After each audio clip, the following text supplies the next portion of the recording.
residents to the Dr. DC podcast. My name is producer Richard, and across from me is the Doctor himself. Hello. Each week we talk about the weird and wonderful world of DC while fielding questions from listeners like you. That's right. And this week we do it late. We've done it in a lot of ways, mostly bad. This week, bad and late. But you brought up the good point that in 4 years, we've had like maybe the odd upload issue or something that comes out like a couple hours late or something like that.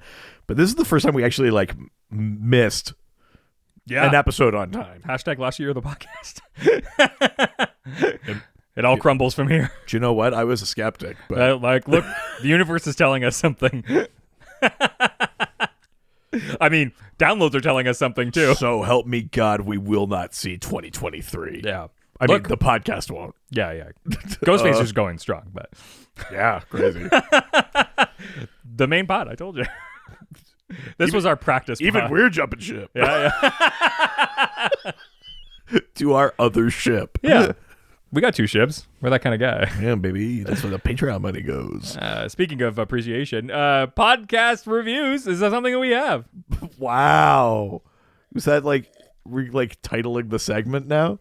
Podcast reviews, it's something that we have now. Yeah. Apparently we have 170 of them. Yeah, baby. This is a 5-star review from Podchaser from the user Smut from Ravenloft. It's kind of hot and also like very like poetic. Yeah. Smut from Ravenloft. Quoth the raven, jerk me more. So they go on to say, the worst thing the Canadian government has acknowledged in 2021. I mean, that's the year they acknowledged Indigenous genocide. It's a truly dark review. And true somehow. Oh, no. It follows... Good Lord. It follows Richard's journey into DC Comics history and lore, with fun guests and topics each week. A man named Reed is also there. Thank you. Listen from the beginning to understand all of the inside jokes. And the beginning is like 65, 70. Yeah, somewhere around there. Yeah. 69. Nice. Yeah, 60 nights. Yeah. 69 Arabian Nice.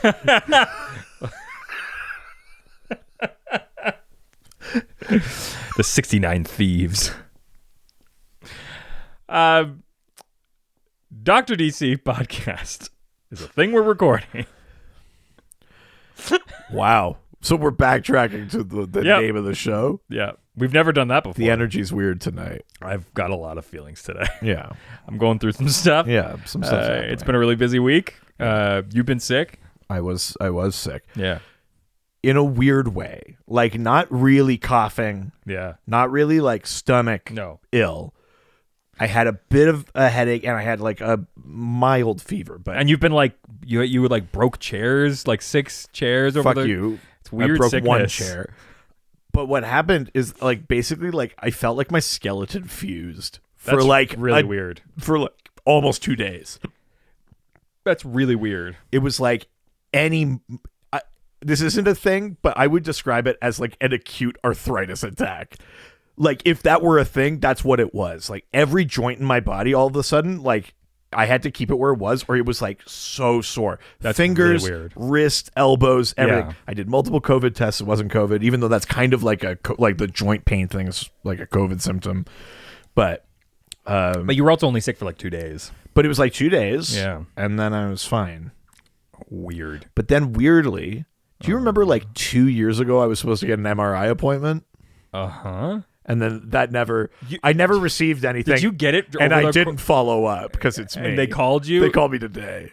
Oh my God. So I actually think it was an inside job. They're like, this guy's really going to need this appointment. Look at the facts, sheeple. Yeah. This is the paperclip project. Well, not with an MRI. Fair. Also, was it Project Paperclip where they brought Nazi scientists to the States? Yeah. So it's not that at all. I mean, you could some could say. Wow. Some could say the arthritis was like the Nazis bringing over America's Your Body.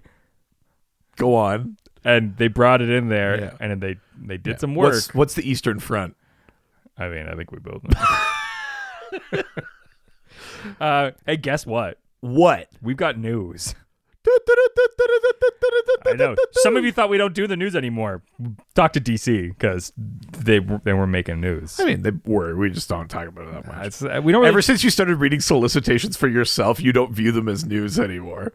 Yeah, because it's information I already have. Right. It's only ever in the context of what is news to you. Yes. Yeah. Obviously. That's good podcasting. But also, we don't get comics until way beyond when they get released. And so there's no point of talking about a thing that we haven't even caught up on. And that's well, but a solicitation is way before the thing even gets released. We've never done solicitations. We absolutely have. You used to be like, Deathstroke's going to Mumbai, and be like, yeah, in Deathstroke 16 is solicited. He's going to go there, and you used to like throw that in because you would just look up DC headlines, and it would be like people responding to things coming up in solicitations, and you'd be like, hey, you heard about this? You seen this? Everyone knows about Andromeda. I don't understand why I would have to talk about it. Listen, very pumped. I mean, for Aquaman Andromeda. It's very, very cool. Yeah. I immediately got that. Oh, yeah. But that's not what I'm talking about. Sure. What is the news? One, a thing that's been I also have this weird phenomena right now where I'm like, is this a thing that we've talked about on the podcast or just on Discord? Right. Because our Discord it's constantly talking very about, active. Yeah. Very, very active. Definitely want to get on there. Patreon.com/DrDC. Yeah. It might be the only thing left, so you may as well jump on there. Wow. Oh, I'd get rid of the podcast, but I wouldn't get rid of the Patreon. Yeah. You're still going to get doubles. Interesting. You're a real deli boys of yourself. Yeah. I'm going to start deleting episodes of this, but we're going to keep it. Go back and get rid of these. Yeah. Like, it doesn't, make space anyway. Actually, what I'm going to do is every week get rid of an episode. Whoa. That's aggressive. Yeah. So in, 4 years, there'll be no more episodes. We'll put them all behind the paywall. Oh, that's right. There you go. God damn it. I'm too good at this. Yeah. I don't even want that, but I'm just... Listen, you've been in marketing when for too long. You got instincts, baby. Yeah, it's all part of the fucking boiler room at the Mammoth office. Yeah, now all I see is money. Someone comes to me with a legitimate issue, and I just see cha-ching, baby. Yeah, ring them up. Yeah, what's Daddy getting out of this one? Yeah. No, the first piece of news is there. We've both seen it now. The new the Batman deleted scene featuring the Joker was released. Yes. I watched it last night actually, and it was fine. I think it's fine. I don't dislike it. I don't love that portrayal of the Joker. I think he's doing a good job. He's doing a job that is good, but maybe not the Joker. I mean, I don't even know that it's... The ending is fine. I don't even know that I think it's not the Joker. I just think I'm not interested in it. Sure. I think it's I don't think it's... I think it would be disingenuous to say it's not comic accurate or doing something or whatever. Sure. But I think I'm just not into it. I think I want closer to a animated series or a Nicholson kind of Joker, and a little further away from guy with horrifying scars, kind of low talking, No. I mean, I want every Riddler from now on. No.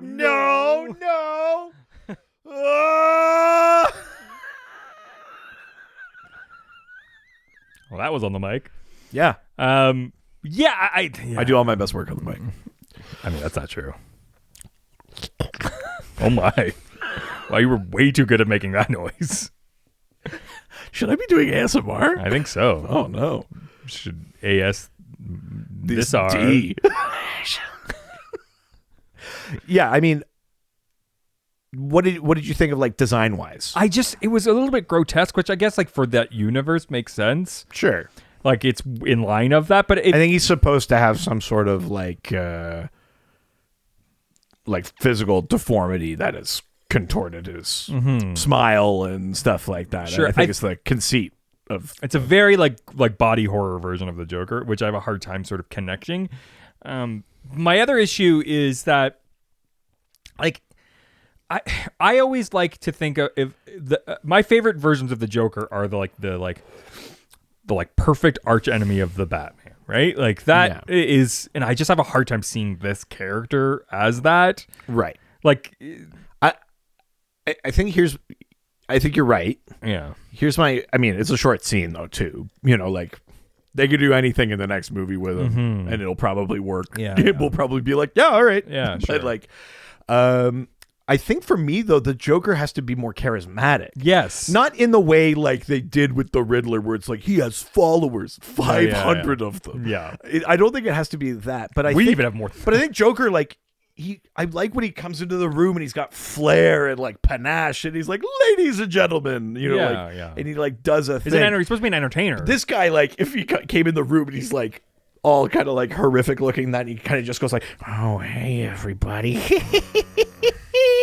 Get this fucking freak out of here. Like I want someone with more theatricality. Yeah. Panache. That's like a smarmy stage magician. They gotta be, or like a hacky dinner theater comedian that's like comes on and be like, try the veal. There's something. All of these Joker interpretations have some degree of merit. Yes. High or low or whatever. And they're all valid in their own way.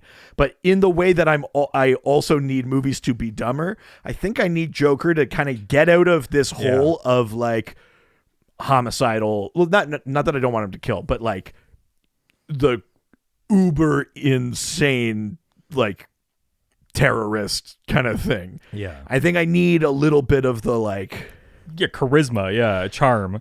Yeah. He's got to be like a colorful villain, like almost like a Bond villain. Yeah. Like early days Bond villains where it's like, what's your thing? And they go like, I have a golden gun. Well, especially like whatever. Especially in contrast to Batman, who's just like, I'm Batman, blah, blah, blah, blah. Totally. You really need that. But these two guys in a room, it's just like, blah, blah, blah, blah. Like, it's just like, all right. You're right. It's the levels. There's no contrast. It doesn't feel like a mirror of him in some sort of way or... Again, it's a short 5-minute scene. Yeah. It's not necessarily the whole breadth and scope of what that performance could be. Sure. But, like, do I feel like I'm kind of glad that they cut it out of the movie? Yeah, it doesn't add anything other than, like, we have a Joker. Yeah, exactly. What we got at the end was fine. That's enough for that. So, like, I think it was right to get cut. For sure. Next piece of news, a thing that I know that you have watched. I don't know if you've watched all of it, but Aquaman, King of Atlantis, to be released as a full-length feature on DVD. Oh, that's fun. Yeah. It's cute. Do you think it works as it would work as like if you pushed it all together and made it into a movie? Yeah, works. I mean, works fine. Yeah. Yeah, I mean, it's not like there's like a through line narrative though to it all. Oh yeah, it's like a 3 episode one story thing. Oh, okay. That makes more sense then. Yeah. It's cute though. I thought it was fucking funny. I love the running shtick of every time someone leaves Atlantis, someone else takes the throne. Yeah. And there's a guy in the throne room whose job is to like paint the new king. Yes. And every time you come back, there's another painting on the wall. That's and it's like Orm Arthur. Like, that's very funny. I do like it's such a good little there's so many things like that in there, and having the scavenger as the bad guy in it is cool. That's like a little weird corner of Aquaman lore. I thought it was fun. I really liked it. That's awesome. Yeah. Speaking of animated series, the animated series Harley Quinn is announcing a spin-off featuring Kite Man. Oh, that's right. Kite Man's getting his own show. I mean, I haven't watched that show with him in it. Is he like a big character in Harley Quinn? He's even bigger in season 2. Oh, okay. He shows up a bit in season 1. He's in it a lot more in season 2. Sure. Kite Man's hilarious. He's great. I mean, that Harley Quinn show in general, really good, is perfect. Yeah. I love that show so much. I'm not sure what a Kite Man spinoff would look like, but I said the same thing about Peacemaker. Well, true. Yeah. So at this point, we can't write anything off until we see it. Basically, yeah. Good enough writers can make good enough work. Exactly. Yeah. Weird choice. Kite Man. Hell yeah. Yeah. Weird choice. It is. It's a very weird choice.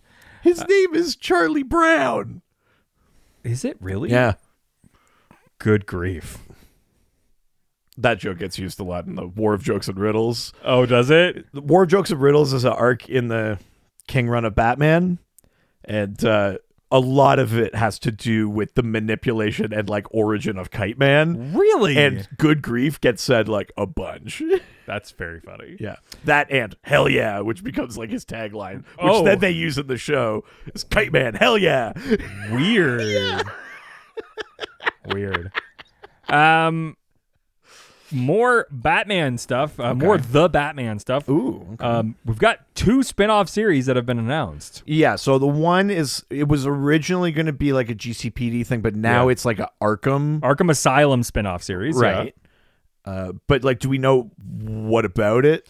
It's just like people that work there and deal with the villains, or it's like a prison break scenario, or you know what I mean? Like, are the villains in Arkham like main characters, or are they like off to the side, powerless style, where it's like we're just following the people that work at Arkham? That's a really good question. Let me see if I can get the information. But the other one is the Penguin.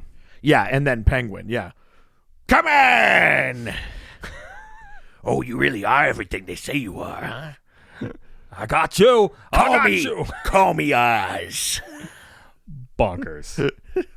I mean, here's the thing, though. We make fun of it, but like that's a fucking performance. It is. That movie grinds to a fucking halt if he's not in it. Sure, yeah, that's true. Him and like John Turturro and shit like that. You need those kind of performances in there. Yeah, I'm up for a Penguin show. It's not going to like it other than being set in a different universe and with different actors. So I wonder how different it will be from like kind of first season and a half of Penguin on Gotham, which was also like kind of taking over the mob and positioning yourself as like the guy kind of thing.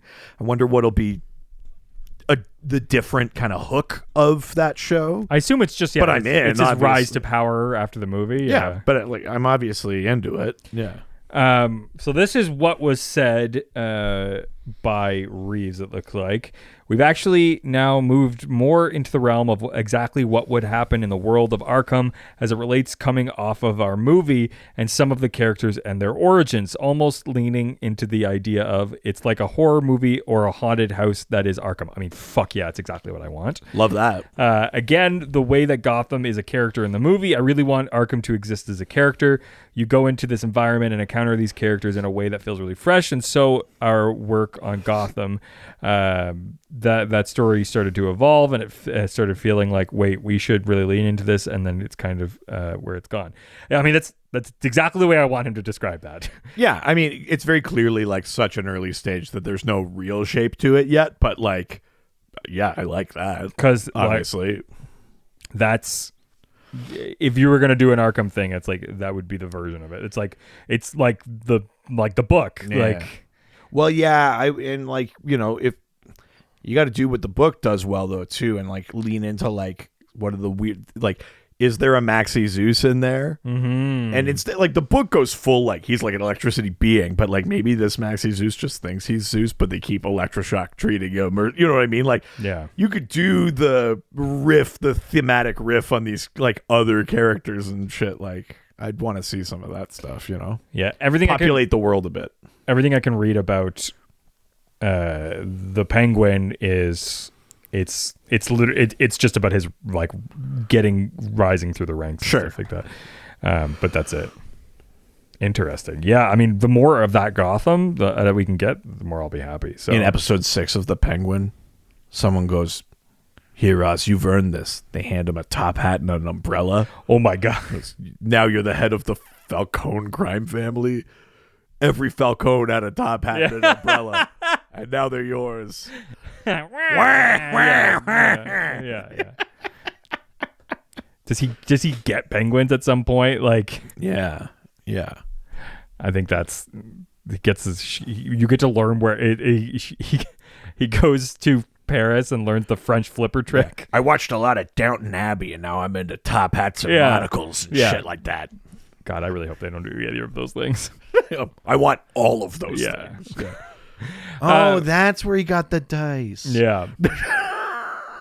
HBO Max Wonder Twins movie powers activate. I heard about that.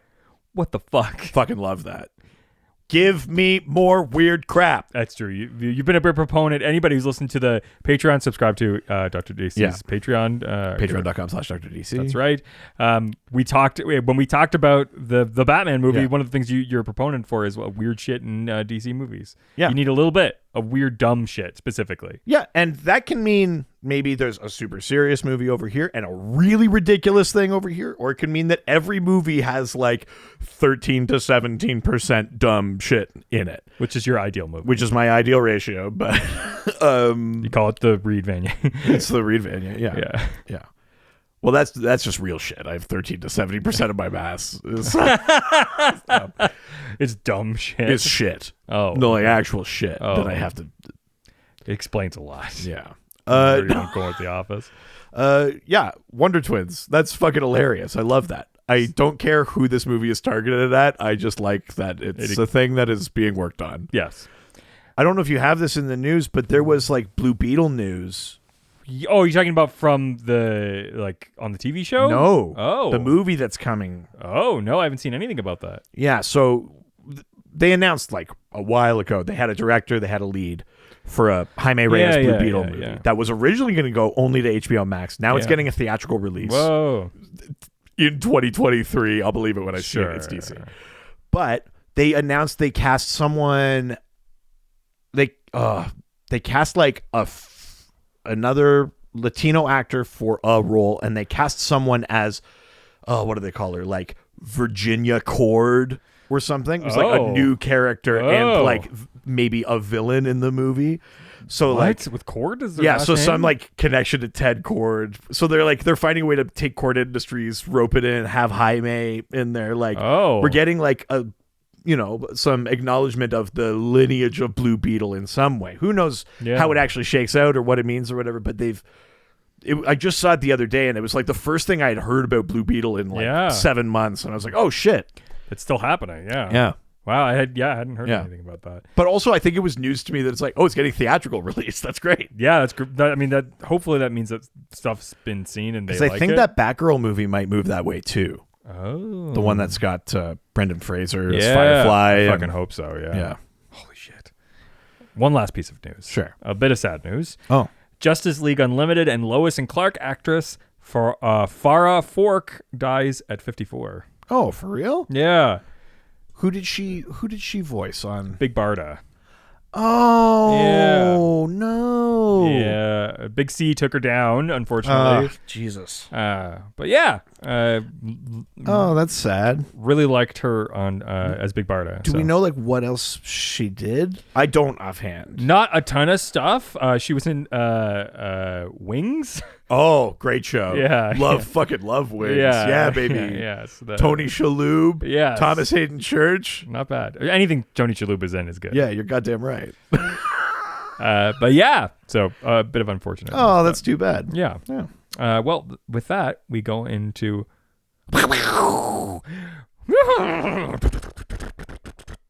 Wild West, baby. Wicked Wild West. Jim West, Desperado, Rough Rider. Get my wife's name out your motherfucking mouth. I really thought we were going to not do that this episode, but we couldn't resist. If I did Wicked Wild West, what are you going to do? We're too much of hacks to not do the thing that happened this week. Yeah, clear comedy. Come on. Obviously. It's like 4 days too late. You've heard everything about it. Also, yeah, this is going to be late. So, yeah. Oops. But yeah, we're doing... This was as voted on by our Golden Age patrons. We haven't done an episode on this since issue 67. Nice. Almost. 2 more. Then it's a nice. Add some twins and then it's nice. Twins. Yeah. So we're talking about Westerns. Like Western characters. Western comics, especially nowadays, it's really hard to like divorce like even especially the big two from superhero comics. But there was a time. Is that what you call it every time you go to the bathroom? The big two. I gotta go do a big two. Yeah, Marvel and DC. I'm gonna marvel at this crap. Yeah. Oh, whoa! Holy shit! Fuck yeah! Hashtag last year of the podcast. I'm gonna go pass out on the job. I mean, wouldn't be the first time.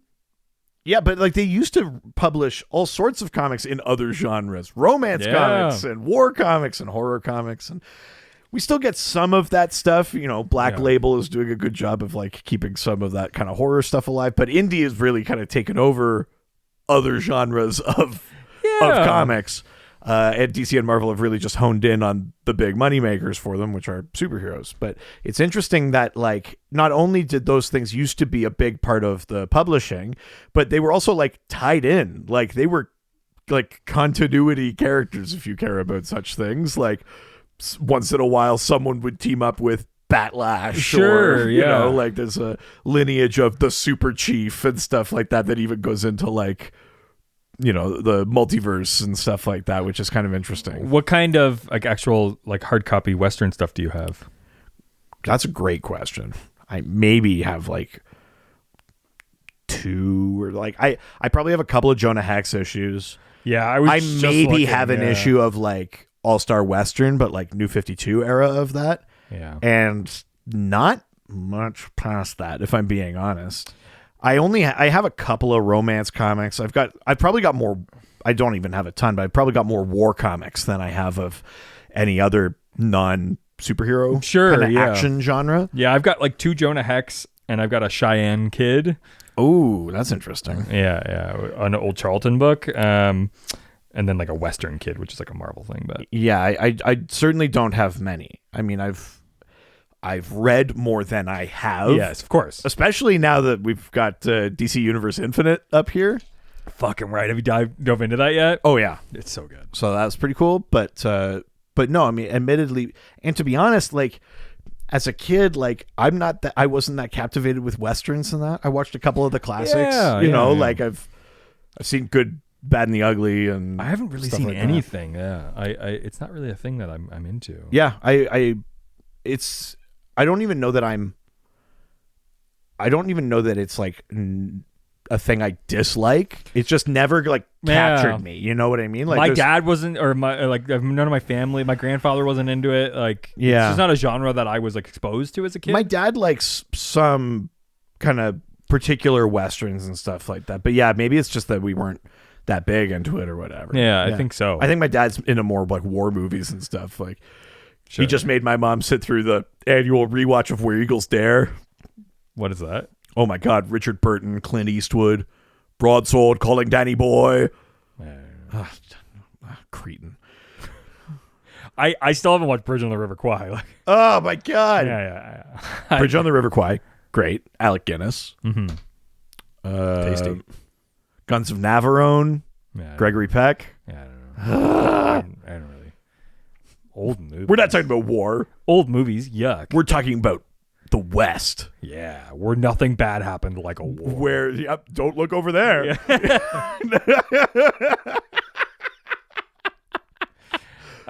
Yeah. So we got a ton of questions for Wicka Wicka Wild Wild West. Jim West. Oh, sorry. Get my. Oh my God. Jim West just smacked the shit out of me. Get my cowboy's name out your mouth.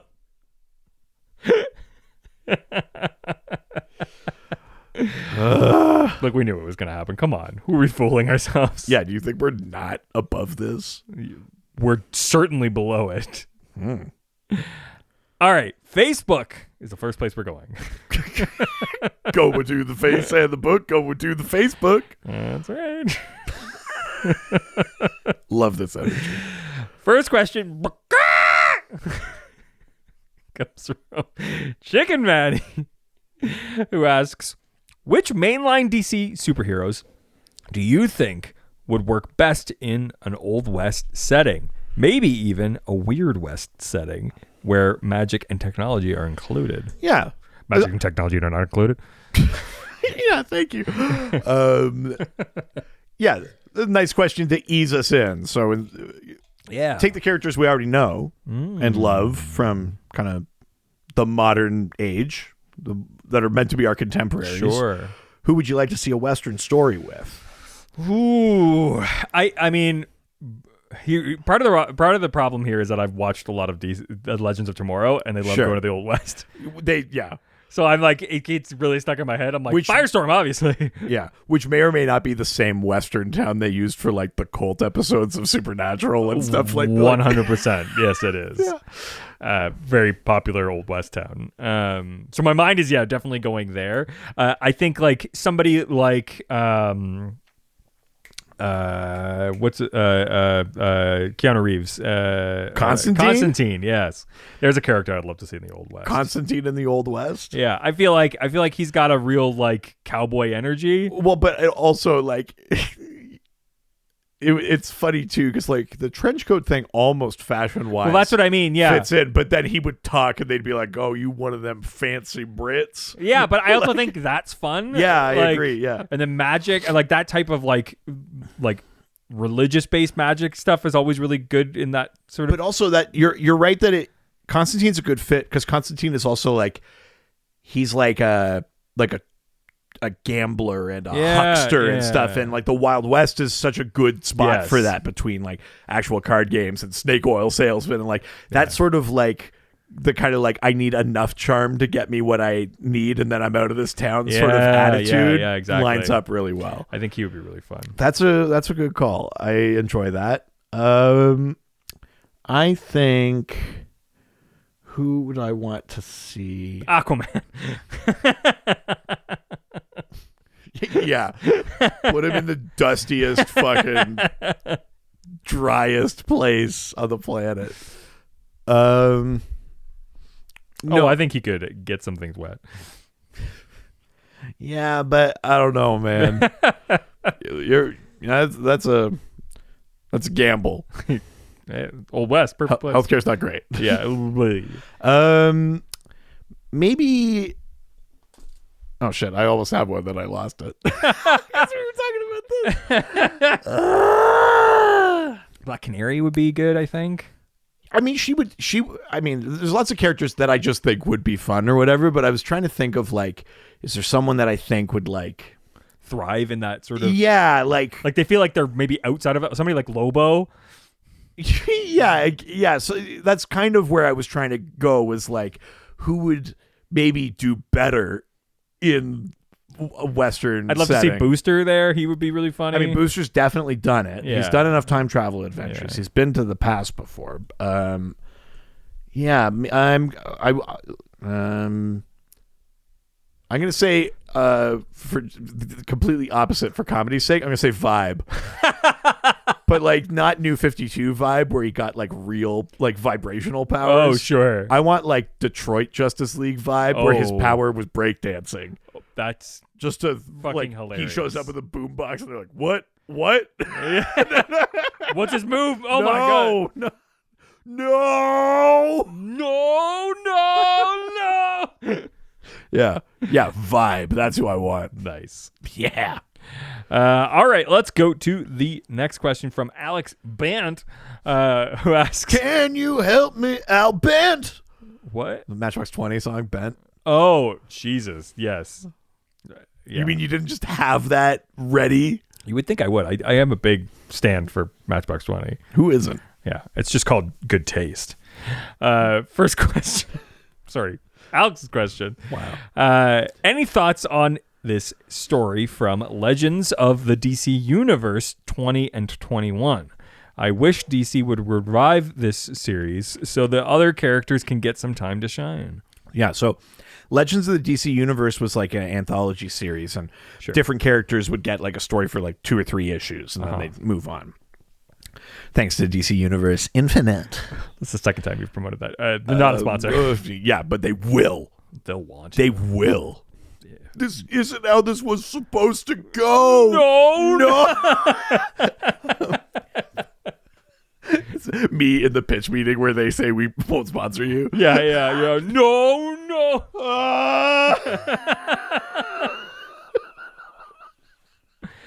Get our application's name out your mouth.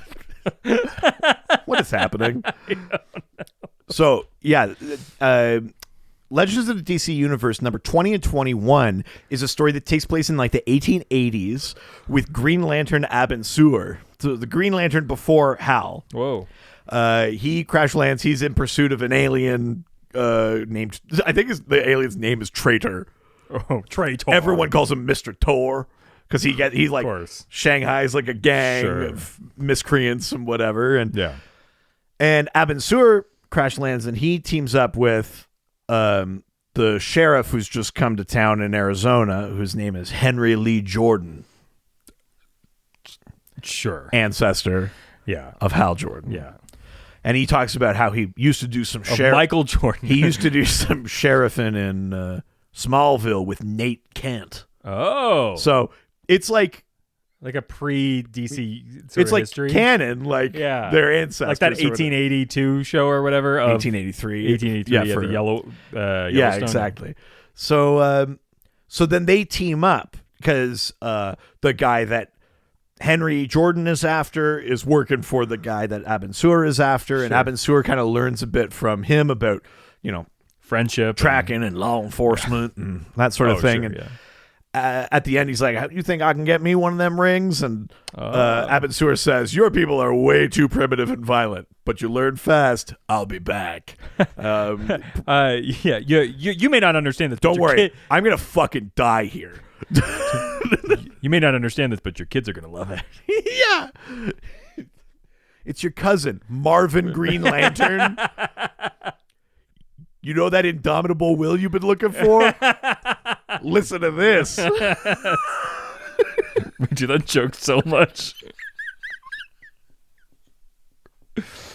But it's a neat story. The alien, like when he lands, he's like, "Oh, all these like Western people are like obsessed with gold, but you know what gold is good for? We'll tip all the bullets in gold, and then we can kill Green Lantern because it's like the yellow weakness kind of thing." So like. It's a little like hacky, but it's like a fun way to tie in these kind of like Silver Age, like kind of traditional Green Lantern concepts and the West and all that kind of stuff. It's a fun little story. It's not like amazing or anything, but it's it's fun. I kind of wish. I mean, there are other examples of this kind of story. It's like the ones where you find out that like. The Waynes and the Kents met one time. Sure, it's where these types of like prehistory things of like our mythos. It would have been really cute if like the Waynes like car broke down and the Kents like came and helped them like repair that it. Might be it. Because that would be that might be it. I don't remember exactly, but like, it could be that. Because that would be really cute. Because then it's like harkening back to like Superman's first issue. And I feel like that has happened. Whether or not it was like canon, I can't remember, but let us know. Yeah, I mean, I also wish there were more stories like this and more series like that. Like I liked that. I mean, it wasn't exactly the same, but I liked that Truth and Justice series that was coming out because it was an anthology one. That was fun. But I did like this idea where it's like maybe you just get a bunch of like 2-issue stories, little setup kind of of different characters because we got an Abin Sur Green Lantern story. Like. It's great. And it's not a time travel thing. And it's not like Hal comes from the future and he goes like, "Oh, hey, Grandpa," or like, I don't know why that Hal had an accent, whatever. But it's fun. It's neat. It's pretty rough dialogue-wise because Abin Sur is a purple alien and he goes, "I guess I should look a little more innocuous." So he dresses up and everyone in town is calling him an Injun. Oh. And it's like, we don't serve Injuns here. Uh-oh. And you're like, oh, are they going to talk? Is he going to like address like inequality or whatever? And like, he doesn't. He's like, at one point they go like, "Oh, it. He's pretty powerful. Maybe we should be nice to the Injuns." But it's like not good. It's, no. You know what I mean? Yuck. Maybe accurate, but not great. Yes. All right, let's leave Facebook and head on over to Twitter. That's Twitter. First question comes from Colin J. Video, who asks, "Do you think Terra Man can be reintroduced into modern comics?" So, Terra Man has Earthman, essentially. Yeah, he kind of has a slight Star-Lord origin. Oh, in that he's stolen as a kid. Yeah, he's from the Wild West, and his parents are killed, and he's captured by alien criminals. And that's why they call him Terra Man, because he's from Earth. Well, he calls himself that because he's from Earth. Yeah. But he's raised by a criminal. The criminal might even be. I think he's called the. He's called the cash criminal or the currency criminal. Is that his name? Wow. Bad name. At any rate, Terra Man eventually kills him. Yeah. But he's like modified alien weapons to look kind of like Western because that's what he was used to, right? Sure. So kind of like Star-Lord, right? Where it's still like guns and stuff. And he goes on a crime spree in that. And he was like a pre-Crisis Superman villain. He would come to Earth and he would try and pull heists, and he was Western themed, but he had alien tech kind of thing. Sure, that's fun. His name is Tobias Funke? No, but that would be funny. Tobias something. I'm not going to remember. There was a post-Crisis version of him where he wasn't... Tobias Wales? No. I'll figure it out. Yeah, nice. The post-Crisis version of him, I think, maybe wasn't adopted by aliens, but he was like a businessman who got his hands on alien tech or something, and he made like a suit, and he had like... It could allow him to manipulate like the Earth. So then it was Terra Man because it was almost like Earth powers. Okay, yeah. But I like the kind of Western version. That's better. cool. And yeah, it's sort of fun. I'm pretty sure the pre-Crisis one is declared dead in the Alan Moore, Whatever Happened to the Man of Tomorrow. The other one, the post-Crisis one, I think Black Adam rips him in half at some point. Jesus. After Infinite Crisis? During Infinite Crisis? God, how many people died in Crisis? I mean, it's Crisis, baby. A lot of people died. Yeah, apparently. What was the question, though? Do I think they could reinvent him? Yeah. Do you think that there's a place for him to reintroduced? I don't think there's anything inherently so insane about that character you couldn't bring him in. He's a guy that was kidnapped on Earth in like the 1870s or whatever. Yeah. Because of space and technology, he keeps living, or relativistic physics or whatever, and he shows up and he's still dressed Western, but he has alien weapons and holsters. Yeah. It's the easiest premise in the world. There is no reason there can't be a Terra Man that shows up to commit crimes on his home planet. I like it. I think it's cool. Great. Yeah. It's perfect. All right. Well, let's go to the next question from Let's Talk Lady Shiva, who asks, who's the best DC Western gal, and why is it Tallulah Black? Tallulah Black is like a sort of paramour of Jonah Hex. Nice. But if I recall correctly, she gets like shot and like her face cut up a bunch. Is that who they were trying to make Megan Fox into, or no? I don't remember what her character's name was in that movie. Yeah, because that feels like... Oh, interesting. The way they were sort of lining her. I mean, maybe, but also that, like, who who the fuck knows? Listen to our... we did something on it. You did on Goods from the Woods, I think. Oh! You watched it and did a Patreon episode on Goods. Yeah. We have not done it so far. Hold on. They're on... I guess other than just... They're on Brain Freeze. Okay, fine. Yeah, go listen to that. We talked about it a bit. Subscribe to their Patreon. On like a standalone movies episode, but we haven't like done a documentary track or anything like that. I need to do that. Yeah. I'll never tell. Yeah. So I'm pretty sure she got like super scarred up and like not nice. Almost killed a couple of times. She kind of, I think she's got like a slight kind of wrong side of the tracks thing when she teams up with Jonah Hex or whatever. At one point, she gets pregnant with Jonah Hex's kid and runs off, doesn't tell him because she's gonna give birth to the baby and then raise him, then tell Jonah later or something. I can't remember what the setup was, but what happened in the meantime, like she has the baby and then it gets like stolen and murdered, and then Jonah Hex kills the shit out of the person that killed his kid, and then he like forsakes Tallulah Black because she like hid it from him or whatever. Oh, okay, sure, yeah. I don't know that. Yeah. She's interesting. Is that your favorite Western lady? I mean, it's probably not many. There's not a ton, unfortunately. B, the other prominent one is like a past life of Hawk Girl, but that kind of feels like cheating because you're taking a character people already love and then imposing this like skin on it, where it's like, is it fair to say my favorite Western character is the character that's in every era? Fair. I don't know. Yeah. Fair, yeah. So, I guess maybe by default, but only kind of by virtue of the fact that there's not like a ton of prominent female Western characters. Sure. But yeah. That's fair. All right. Next question comes from Alan Hughes, who asks, the Jonah Hex movie has probably doomed any more DC Westerns. But if not, which DC Western character deserves a movie or a TV show? Ooh. I'm going to say the Super Chief. Scary name. There's been, first of all, there have been like 3 or 4 Super Chiefs. But the current one, he has this thing called the Manitou Stone that gives him...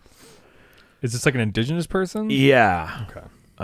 There was one that came up in like Infinite Crisis era, and his name was John Running Bear or something like that. Sure. But then there's one after that who's maybe more of like a Earth 18 kind of character. But he's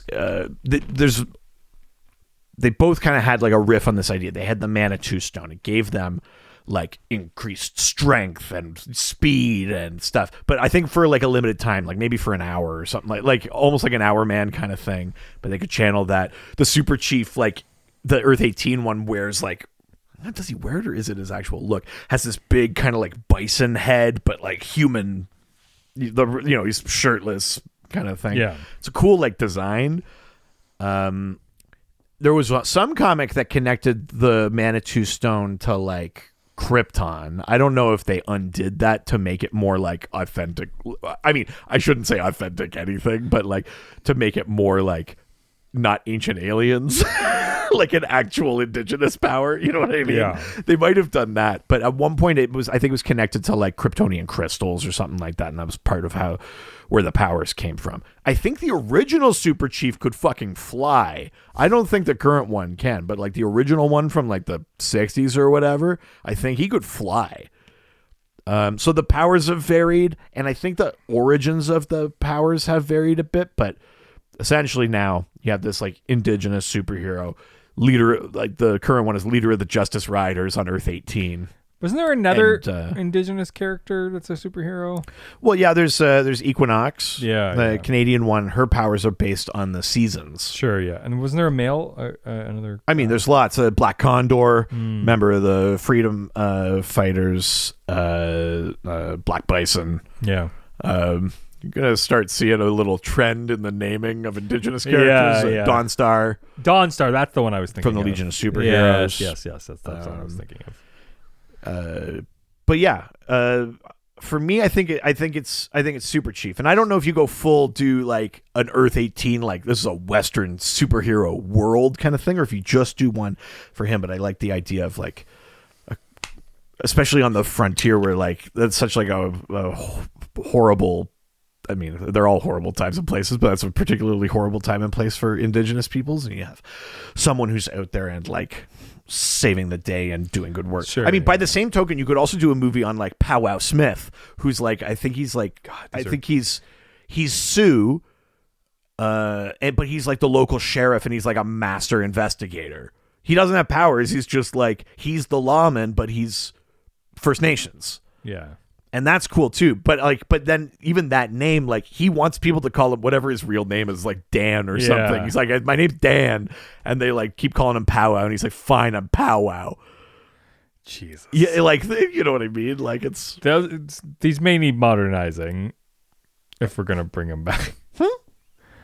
I know. But you said it before we turned on the mics, but you're like, I like them better the way that they used to be. Whoa. I don't think it's good, but nope. I don't know why you keep saying that, but something the mics are on, changing your tune. Jeez. Wow, what a guy.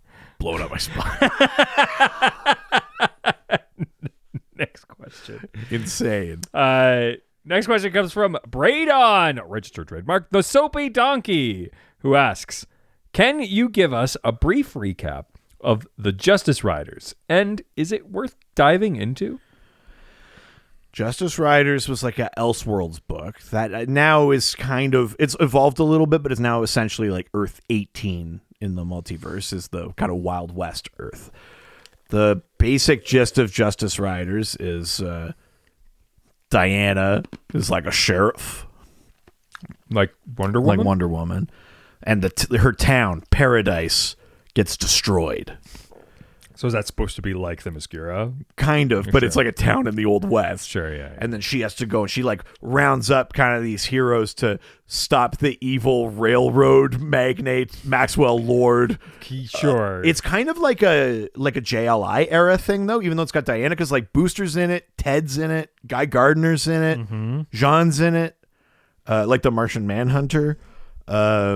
Felix Faust is in it. It's kind of interesting. I like it. You know, like there's it's fun. It's its own weird little thing. It's not a book I like think about a ton. Sure. But it is kind of like a thing I like about it is that there's basically like no Superman or Batman. They did in Elseworlds and they were like, there are other characters. That's fucking which bad. Which is great.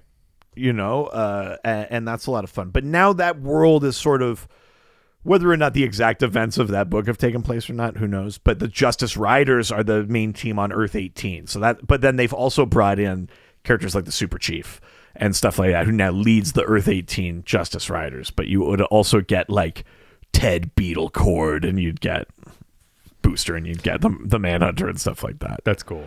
Which is kind of neat. But yeah, it's like the only Western story they can ever tell, which is about the railroad and that end of story. Yeah.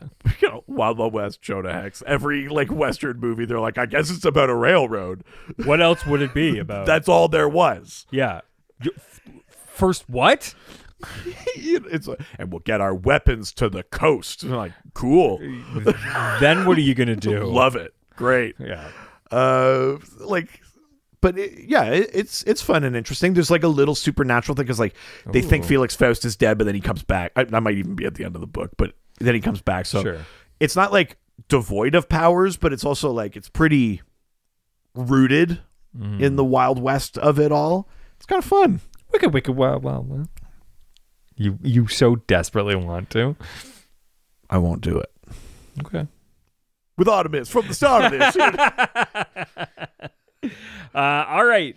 Next question comes from a Warlock Thanos podcast who asks, have there been any Western comics with Terra Man, or it's basically the question we already answered. Or has he only been in the present day fighting Superman?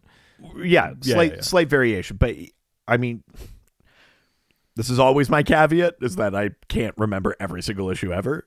I thought that's the premise. But generally, the premise is that he's abducted from the Wild West. I think if you'd ask Bruno, he would say that that's the premise. We don't talk about Bruno. We don't talk about No. Oh, my God. Holy shit. Get that podcast fan's name at your fucking mouth. We've reached critical meme density. Shut it off.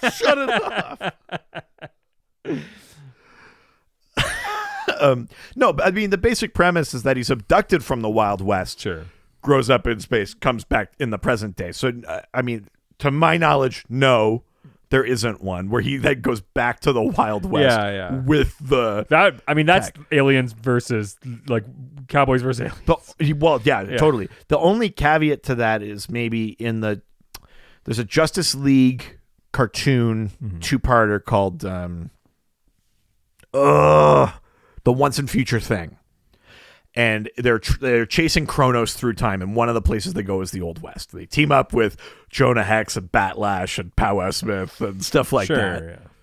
But there's a character in there called, with the name Tobias, whatever his last name is. Oh, he like They don't call him Terra Man because he's not. The thing there is that Kronos lands in the past. This guy is already like an adult crook, kidnaps him, takes his tech, and then starts traveling through time to get. Okay. So then he has these 6 shooters that have like 12 other shooters that come off them. So it's kind of a riff on the Terra Man idea, but it's not the same exact thing. Sure. But that's the closest, I guess, to like Terra Man actually in the Old West. Yeah. Okay.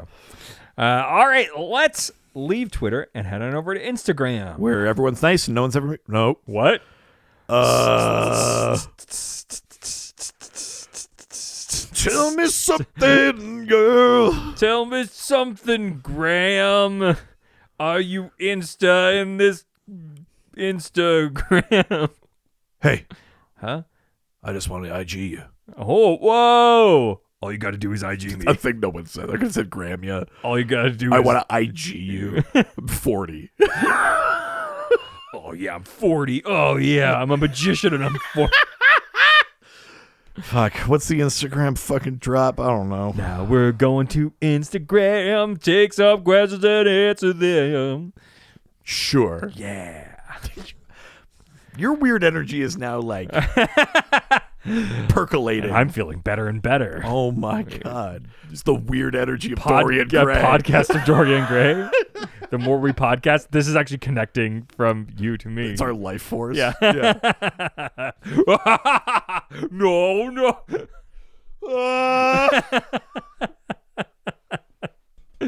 First question from Instagram comes from... Why are we like we should have just been like, we missed a week. This is maybe worse than just us ham-fisting in an episode right before. We will put it out. Yeah, one way or another, we're gonna put out. I'm all right, sir. I'm okay. No, we're gonna put out. You're gonna like it. I don't know, man. It's a weird reverse. Like, I don't like it. I'm gonna give you myself to you, whether you want it or not. I really don't like this. I'm so uncomfortable. I'm gonna submit to you. There's nothing you could do about it. This makes me so uncomfortable. You could do. It's also because you said that nonstop to me when we were in Vancouver. Oops, I dropped a quarter. There's nothing I can do about it. Listen, if either of us is going to drop a quarter.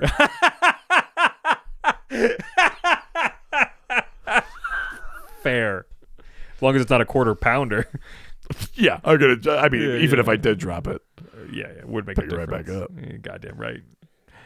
First question comes from Stump Chunkman. Step into the stump! Stump Chunkman! Bam! Who asks, are there any cowboys other than Jonah Hex? Nope. Yes. Next question. No, there are.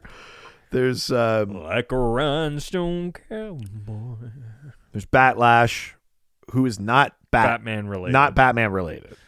There is he just has really nice eyelashes. Well, he's got like a whip. He bats his eyelashes. Like a lash. Yeah. Yeah, he can get anything he wants when he bats those pretty eyelashes. Real specific, like hypnosis power. Yes, that sounds like a Batman '60s like. It does actually. Yeah. It does. So there's Batlash. There's Powwow Smith. I mean, Powwow Smith's not a cowboy. He just exists in the Old West. But other cowboys, I guess there's Johnny Thunder. Not the Johnny Thunder you're thinking of, a different one. There's here's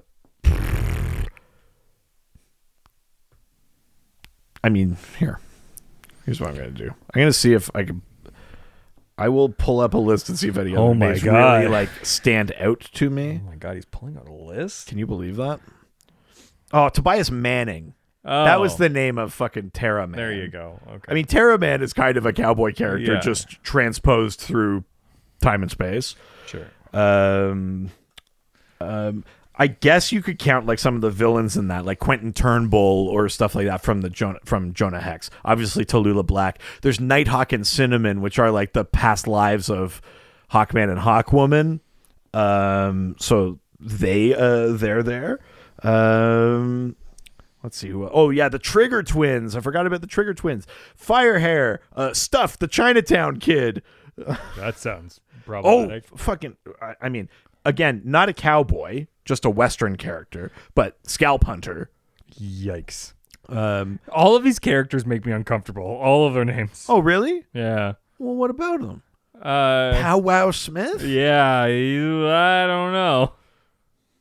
They're not specifically. I mean, but Stuff the Chinatown Kid, I think, was like a sidekick of Vigilante, right? Not the Vigilante we know from the Peacemaker show. Yeah. But the Greg Saunders Vigilante, the kind of like traveling troubadour one, the one that we see in Justice League Unlimited or whatever. One of the 7 Soldiers of Victory, along with Shining Knight. Stuff the Chinatown Kid, I think, was like his kind of sidekick or kind of tag along. Sure, yeah. The way that like Green Lantern had like Tom Kalmaku and stuff like that for a bit, right?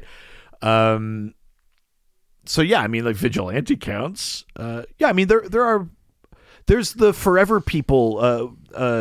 What's his name? Seraphin of the Forever People. He's like a fourth world new god who is like inspired by and like loves old westerns, and so adopts a whole personality of like, he wears a poncho and the hat, and he's got like fun. I like that. Holster guns and stuff. So like they find a way to like insert the western flavor into other things too. But yeah, I mean, there are obviously more there's also just like your of the week random cowboys, either the good sheriff they team up with. We already talked about Henry Lee Jordan from, the 1880s. Nate Kent. Yes, yeah. So they're out there. I like that. Yeah. All right, next question comes from Delgado Andrew, who asks, going by the tone and the tropes, what story or adaptation set in a contemporary times would you best describe as Western? The way that people describe maybe like the movie Logan. Right. Sorry, but of a DC thing? Yeah, I mean, it seems like, what's... Ooh, that's tricky. Stories that feel like that. Huh. Like any, like, siege on a town kind of thing, like, especially if you're looking at, like... Yeah, right. But, like, a great example is, like, the way that they did with the Mandalorian TV show. Well, I mean, Mandalorian is such like obvious Western. Mm-hmm. I mean, down to the Sand Planet, but everything about it, tonally, it's got real like rifleman vibes, right? Like every week you go to this town, I need something, we need your help, you get the thing, you go to the next town. Is there anything? It feels like a thing that maybe Green Lantern would do.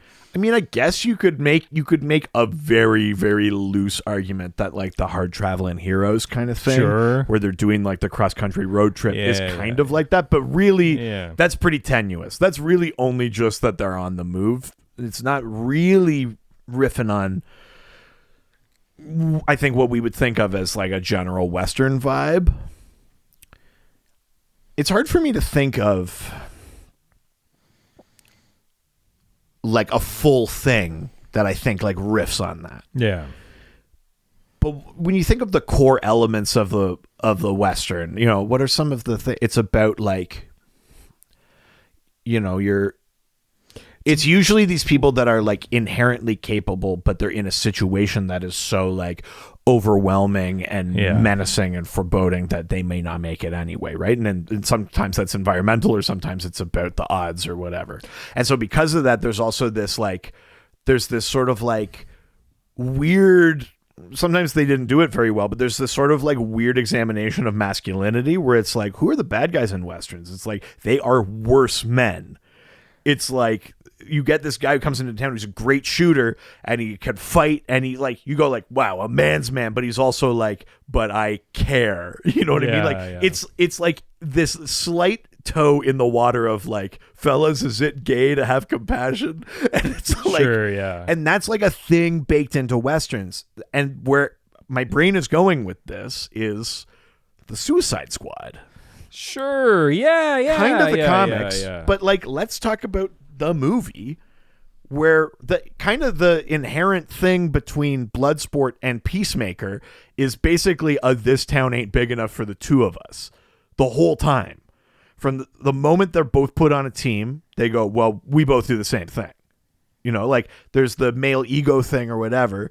The thing that undoes Peacemaker is him denying and repressing and not acknowledging his like actual humanity, and that the thing that saves Bloodsport is compassion for someone else, getting them out of this terrible situation. There's a literal siege on a kind of Alamo sort of site kind of thing. They've got to survive the Jotunheim. I mean, obviously this metaphor does not 100% hold up, but it's the thing I'm thinking of first. I think there's influences. I think it would be wrong to say it's a Western or it's very much a Western, but like cinematically and in terms of storytelling, the idea that superheroes aren't pulling from Westerns, that's even sillier. There's definitely stuff in there that works. Totally. Yeah, for sure. Think of just the idea of, in superhero things, of like the showdown. Think even broader in the action movie sense of the showdown. Yeah. It's you get through the mob and then it's me and you. It's always like a thing. And whatever form that takes in our thing, it might be like a final fight in a bathroom, or it might be a whatever. That's all basically replicating the vibe and the final bossness of the duel in the center of the town. Yeah. That's that. I mean, that's inherently so just superheroes in general, which is like a vigilante coming in and like facing off. Because war movies aren't necessarily about that. It's about like the whole group has achieved a thing, or we secured the thing. Brotherhood. Or, the planes got through, or whatever. Like the thing in the Western is very personal, right? It's partly a man versus nature, and it's a man versus man kind of thing. Yeah. That thing is sewn all the way through superheroes. So I don't know if Westerns can take credit for that either. It probably comes from something earlier, but that's where my brain goes. That's the thing I think of. Do you have any other example? I'm trying to work my way through it, which is like a lot of the times it's like a group of people in a place that they're not from trying to survive and create law and stuff like that. Sure, the kind of frontier. Yeah. I feel like that's so much of it, which makes me like partly go to like Green Lantern. That makes me think of like, which there's got to be some sort of story. Yeah, I mean, yeah, interesting. It's also difficult because the Western thing really glosses over the fact of the stealing land, yes, and all of that shit. And so then, trying to think of a story where it's like about the imperialism of superheroes, or of. I'm also kind of thinking about that Lex Luthor, like his own planet thing, like that. Yeah, right. Yeah, I mean, I'm sure there are examples out there. I'm maybe not equipped to find them. Yeah. Anyways, next question comes from Dan Hummer 97. Oh, that feels great. Who asks? Got real weird.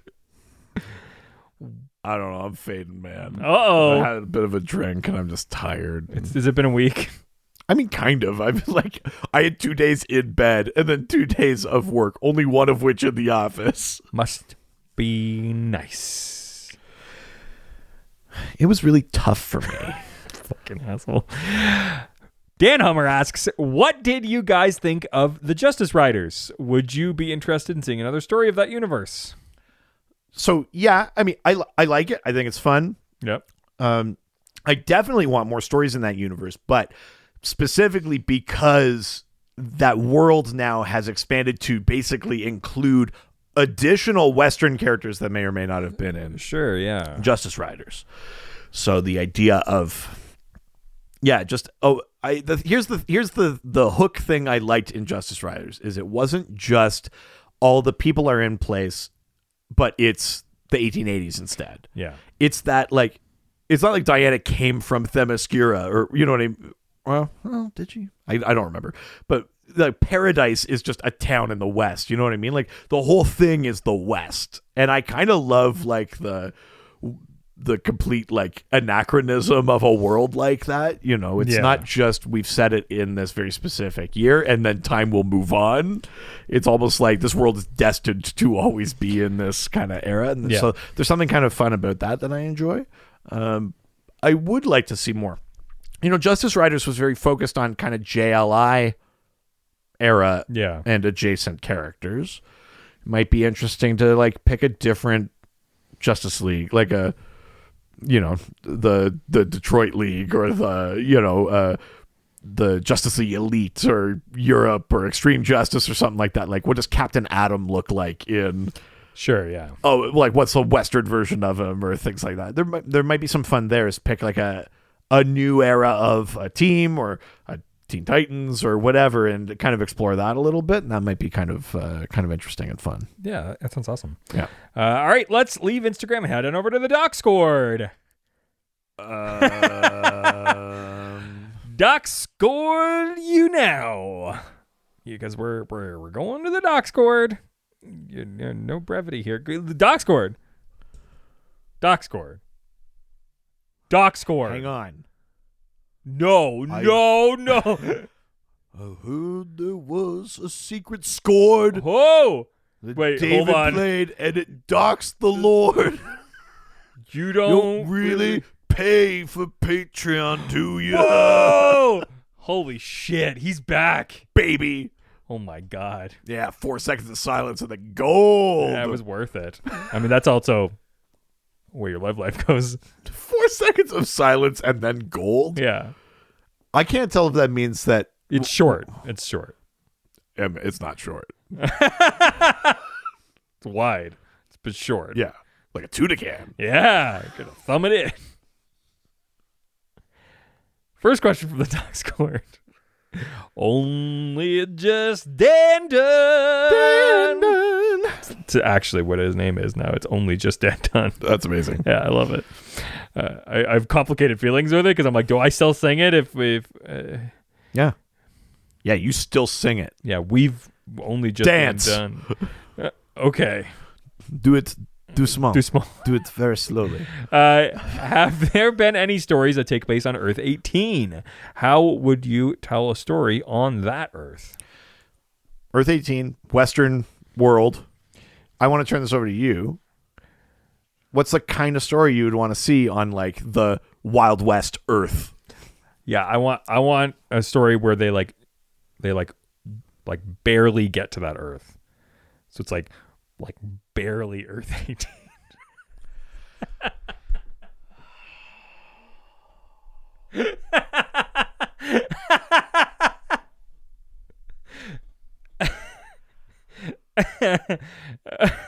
I hate you so much. Barely Earth 18.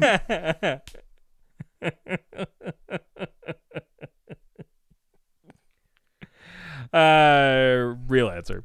I want to see Earth 18 stuck in its orbit. Uh-oh, planet. Step planet. I'm stuck in the gravity well.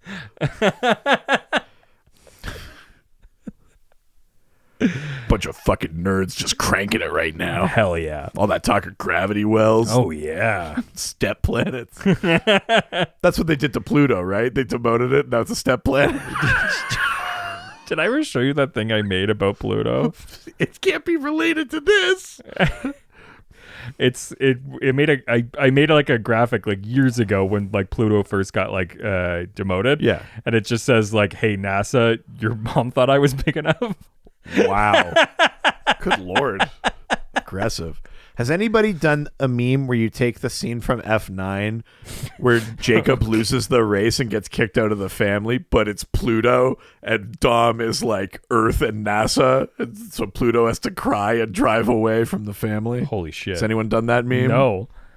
Can someone do that meme? Who first did a meme? Who first did a meme? Sorry. Back to the question. Oh. What's yes. a Western Earth story you would want to see? I would love to see like Zatanna and her father as like a traveling like show. Oh, fuck yeah. With the fucking cart that like opens up and shit. Yes. Yeah. And they get to like a town and there's like a supernatural sort of thing that they have to like sort of contend with. Oh, I like that. Yeah. I think that's what I would want to see. I love that. I mean, yeah. Zatara looks like he would also fit there. Yes. You know? Yeah. Oh, that's really fun. Yeah. I like that. I think that'd be rad. That's a good idea. I'd be into maybe like a I don't know. My idea was too good. It kind of was. I mean, that's the only like maybe the thing that I'm thinking of is I want to see more of like the characters you should bring in are the characters you're suggesting that kind of almost fit into a world that still has entertainments and things. So like Mr. Miracle. Yeah. You know, like totally. Zatanna. Like those kind of characters or someone that's like Hawk and bad guy, like a Maxwell Lord. I mean, I know in Justice Riders they make him this big like rail baron or whatever, but he could also very easily be like the guy selling like bad snake oil and shit. Like, you know, like I think whoever you're picking, finding like kind of the Western trope things they could fit into, as opposed to just saying like it's Batman in a hat or whatever, is like the way to go. Because that's the thing that I think makes it feel more lived in and fun. It's a thing that Justice Riders does pretty well. You could do something interesting with like Animal Man, maybe. Sure. Yeah. I think that could be kind of cool. Yeah, I think I would want Animal Man to be indigenous, though. Yes. I think he has to be in that context, or it's a problem. Yes, agreed. But I feel like there's something with that. I think that would be really interesting. You could do. But yeah, that's fun as hell. Yeah, let's make it. DC. No. All right, next question. No, I know what you were. I know. Beware the crusty towels, who asks. Oh no. Crunch, crunch.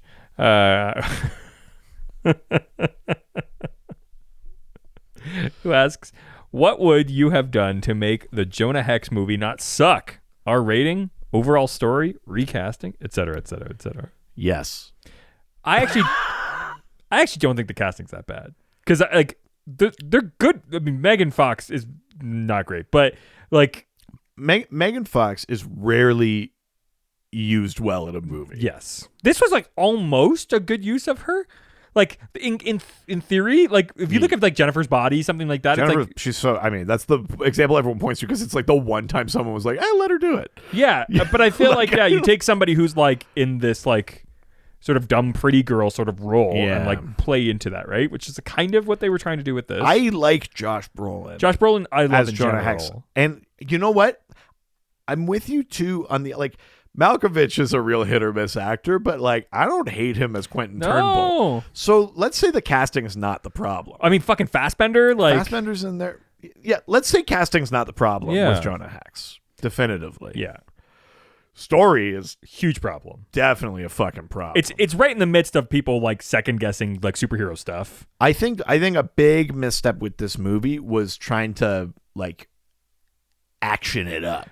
Yes. You know, like the Michael Bay kind of and like Matrix bullet time of it all, where they're like, this is like there's flames and explosions and tits. This ain't your daddy's Wild West. Yes. Like if you moved away from that and just like made like something that was like a Western, or you could still kind of go genre, because Jonah Hex deals with like, it doesn't even have to be supernatural, but just scary, like Bone Tomahawk, right? Yeah. Like, you know, like you could, I think there are like tonal templates that would work with that cast and a better story. It's hard to fuck up a Western. I think even with a bad story, the problem was the approach. And the approach here was like, this ain't your daddy's Western kind of thing, where it's like, rock and roll. And we got cool stuff. Guns. Yeah, what if they fucked in the West? Like,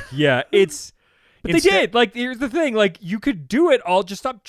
Also, like, but it's the Wild Wild West problem, right? Where it was like, we're doing all these big ham-fisted winks to modernity instead of just being like, why don't we make something that acknowledges that the West had sex and violence and shit like that, but also we just did it in the West instead of fucking like, you know, like I can't think of a good example from Jonah Hex, but the thing that always bugs me in like Wild Wild West or like Murdoch Mysteries for Canadians out there is like and I'm thinking of calling it sonar, and you go like, fuck, fine, you invented a thing like too early. Like Doctor Who does that shit all the time too, where I'm like, we get it. Yes. You know, my kite keeps flying away. Tie a key to it. And yes. you're like, all right, Ben. Old crazy Ben. That's my. He couldn't mean Ben Franklin. Lives beyond the Dune Sea.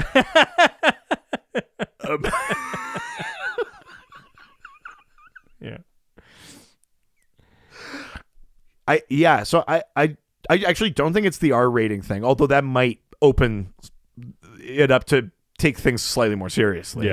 I don't think it's the casting. I think it's the approach. It's the philosophy of making the movie. If you're trying to make an action blockbuster Jonah Hex like Western movie, I think you're already wrong. Yes. A Western movie could do well financially at the box office, but it's not because you make it a blockbuster. It's because you make a good ass, you know, like when 310 to Yuma does well, or, you know, something like that. It's not because they were like, make it a blockbuster. It's because they just made a good movie people saw. Yes. And I think that was the problem, is they were like, blockbuster Western. Well, I think even more purely, they were going, well, we've got a Western, but we have to make it a superhero movie. Yeah, that's, but then also, they kind of have made it like a powers thing. Sure, yeah. But not really. Yeah. So either you go like, we're giving Jonah Hex demon powers, or you just go, it's a fucking Western. You just make it. Yes. You know? It happens to also be a DC character, Doesn't which is have to, cool. and again, doesn't have to be Jonah Hex specifically, but just a Western character. But just make a Western, I think, is the answer. Yeah. You don't spend $200 million on it. You spend $30 million on it. Also trying to use graphics that you are not prepared to use yet. You make Power of the Dog. Yeah. Well, maybe not that, but people seem to have a lot of opinions about that movie. I like Power of the Dog. I haven't watched it yet. My parents did not like it. My in-laws loved it. Interesting. That's gonna be an awkward Thanksgiving. You know how you always bring up Power of the Dog at Thanksgiving. Yeah, obviously. Your dad's like, anyone see that movie Power of the Dog? And you're like, no, I told you not to. This isn't how this was supposed to go.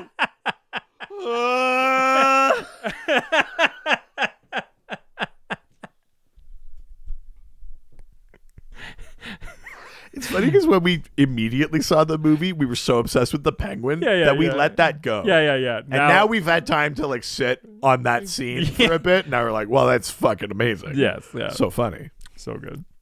All right. Next question comes from Crimson Raven, who asks, Marvel has 1872, which I have and have not read, which has their characters reimagined to roles in the Old West. Steve Rogers is the sheriff, Bruce Banner is the town doctor, and Wilson Fisk is the town. That just says the town. Oh, shit. I am Queens Boulevard. It's almost like someone maybe tried to rewrite this, and I actually didn't. I did paste without formatting. Holy shit! So I didn't catch a thing I normally would have caught and fixed. So fuck you, fuck you, fuck you, and fuck you.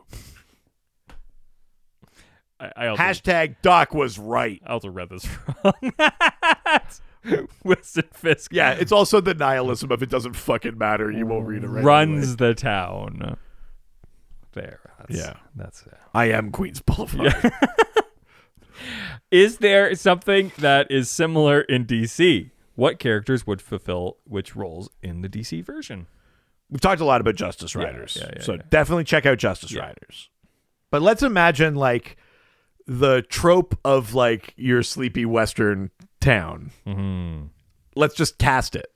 Okay, sure. So you got like the sheriff, the old doctor, like the prospector, the like the barkeep. You know, like you got your. Let's put some people in those positions. Sure. Dick Grayson is the prostitute at the bar. Love it. Yeah. Amazing. Yeah. Her tail that ass around the West. Wow. We ain't got no trapeze out here, but man, that boy can swing. You can trapeze. Don't know what that means. I think it would be. Who's your sheriff? Let's imagine we're condensing the entire universe of DC to one sleepy Martian Western Manhunter. town. Martian Manhunter. Yeah, easy. I like. Yeah, that's easy. Okay. Martian Manhunter is your sheriff. Mm-hmm. Who's a doc? I guess. I mean, you could go like it's Dr. Midnight. Sure. Who's an actual physician. Sure. But then you also get that kind of Western thing of like the doctor himself has an ailment. Like Dr. Midnight has like reverse vision. Right? Oh, yeah. Sure. You can only see in the dark. Oh, I thought you could see into the back of his skull. God, that. Oh my God. No. Well, that's reverse Dr. Midnight. Oh, sure. Yeah. Have you ever done the reverse Dr. Gave her Midnight? the old reverse Dr. Midnight. It's where you turn all the lights on and stare. You don't blink. Sweet. I have a name for it now. What about like your like apothecary? Ooh, yeah, sure. Kinda, or like, general store kind of. Yeah. That makes me want to do somebody like who has like magic, maybe. Right. Like a Well, I mean, Xanadu would be good, like as someone like in the saloon, like you go to that table, and, like she'll instead of playing poker, she'll flip the tarot cards. Tarot cards. Yeah. Xanadu fits there. So someone magic-y though for like apothecary. Yeah. Kind of general store thing. I mean, is that where you stick Fate? Oh, that's interesting. Yeah. I mean, Fate, Jared Stevens. Yeah. Oh my god. Like Dr. Fate. Yeah. I like that. I guess you have to have like what else would be in a town? Who first did a town? What's first in a town? Yeah. The bar. I mean, I guess or like a pastor, bishop, like who's your like all these towns have a church, right? Yeah. Who's your like spiritual leader? Yeah, the church is like the first thing in there. Yeah. Ooh. Is that Constantine maybe? Stretch. Yeah. I think Constantine's the guy that like they keep having to throw in the yeah. You know, you cause trouble. They keep throwing him in the fucking cell for the night kind of thing. You know, that makes sense. The pastor is Hal Jordan. You know that pastor fucks. Yeah, baby. Yeah, that's interesting. Yeah. I wish I knew better what all the positions in a Western barkeep town were. Oh yeah, I guess who runs the saloon? Yeah, Guy Gardner. Oh, it's basically like having warriors, right? Sure. Like, it's obviously Guy Gardner. Yeah. That's fair. Yeah. I feel like we don't have enough women in this Western town, but that also is a problem with Western towns. Yeah. Well, I mean, there were women there, but I mean, like, I already put Dick Grayson as the prostitute, so yeah, you took the one job. The one job. Why you said that was some stank. That's not. You took women's one job. That's not how I meant it. That was a very bad way to say that. Took the one job a woman could have done. That's not what I meant. It's not what I meant. Also, for apothecary, we should have said poison ivy. Like a fucking herbalist. Yeah. You know, like someone that. Yeah, fucking stupid. That wasn't how it was supposed to go. No. Yeah, we should have said poison ivy for that. Yeah, we're bad at also, this. I did not mean to imply that only women could be, or that was the only job women could do.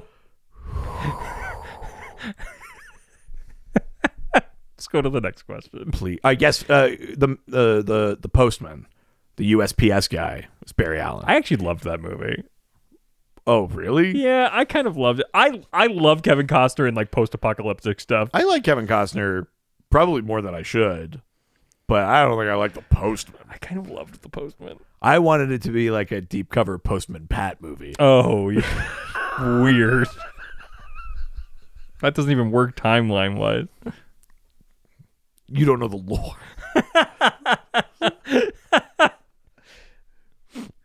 Anyways, let's go to the next question. Sure. But, who asks, what's the deal with Johnny Thunder? That's a real stump question. It is. So, Johnny Thunder, not the one you are thinking of. Not the Johnny Thunder from Don't tell me what I think. I know what you're thinking. Okay. Do you? We did this together. No, you're a psychopath. You're pathetic. You're a pathetic psychopath. This isn't how it. I actually like that scene. I do, but too. It's objectively funny. Yes. Things can be funny and good. Yes. That's kind of your whole and pitch. They can be funny and good and not intended to be comedic. Yes. That's kind of your whole pitch for DC movies. That's my whole pitch for what I wanted of everything. Yeah. Make it good, but also funny. Make it good and stupid the way life is. Yeah. It's the sort of like Russian nihilism that I like in my theater and stuff like that, where like the funniest things are like when people are weird and fail. Yes. It's like, that's life, baby. Yeah. That's why I like fucking Chekhov and shit. Yeah, like life is a comedy and a tragedy. Yes, that's the comedy of it. And the tragedy. Holy shit. Oh my God. And the comedy. And the tragedy. And the comedy. What was the question? What's the deal with Johnny Thunder? Right. So there's the Johnny Thunder that we know from the Justice Society, sure. who is the guy that has the genie the thunderbolt. Yes. Clicks the pen and the genie comes out. Yes. Whatever. Johnny Thunder was like replaced right away with Black Canary. Yeah. And then kind of phased out in comics and in publishing. But there was a different Johnny Thunder that was a Western character. And his name was like Johnny something else. Like Thunder's not his name. Johnny something else. And his mama raised him right. And he promised, I swear, mama, I will never hold a gun. I'll never shoot nobody. I'm going to be a good God-fearing boy. Yeah. And then one day he's in a situation that can only be resolved with violence. And he goes, well, I can't break my oath to my mama. So if I put on different clothes and wear a wig and I'm a different person, change my name to Thunder, I think I found a little way out of this. I'm a different person if I look different. So he basically adopts the persona of Johnny Thunder. It's like an actual like alter ego. Most of these Western characters don't have. They're just like, I am who I am. People know me, and I do this. Yeah, he has an actual alter ego, and it was like in my real life, I'm true to my mama, and then when I put on this wig, I can shoot whoever the fuck I want. That's very funny. And that was Johnny Thunder. Mm-hmm. I think he first appeared in like the late 40s or something.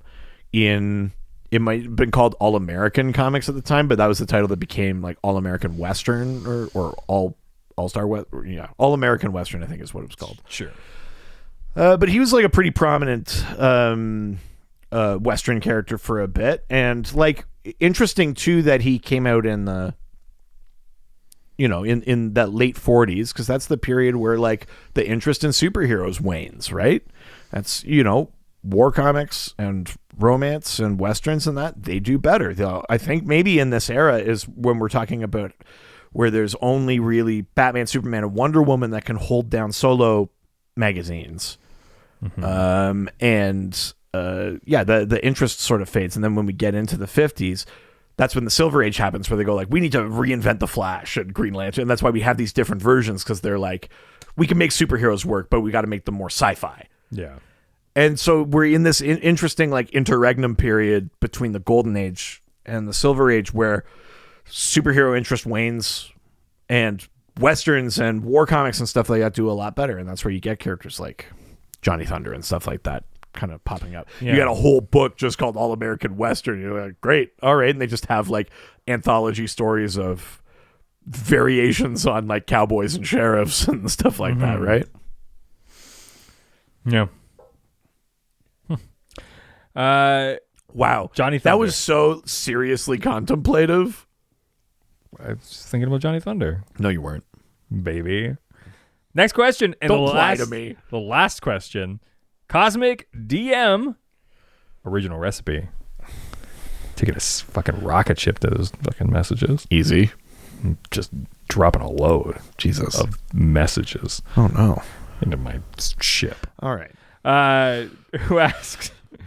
Red Sun, 1971, is a Western movie starring Charles Bronson and Toshiro Mifune. Mifune, sure. I barely know me. That's in poor taste. I know I said the thing about prostitutes earlier, but this is in bad taste. This is in bad taste. Yeah. No.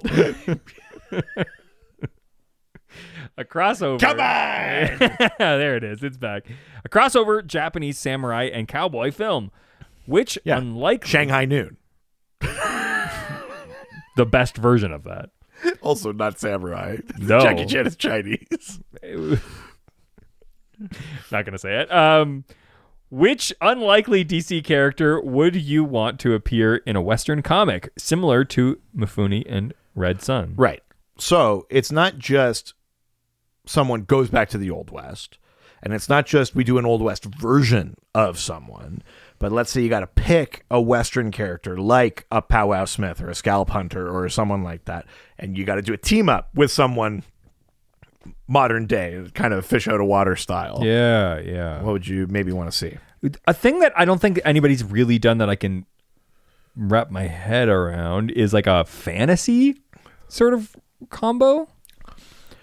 I mean, you could capitalize on, they're not set in the West, But you could take that 7 Soldiers of Victory thing and just go Vigilante and Shining Knight, obviously. Yeah. And just do them. Yeah. Or like, I want to like, how can you put Amethyst?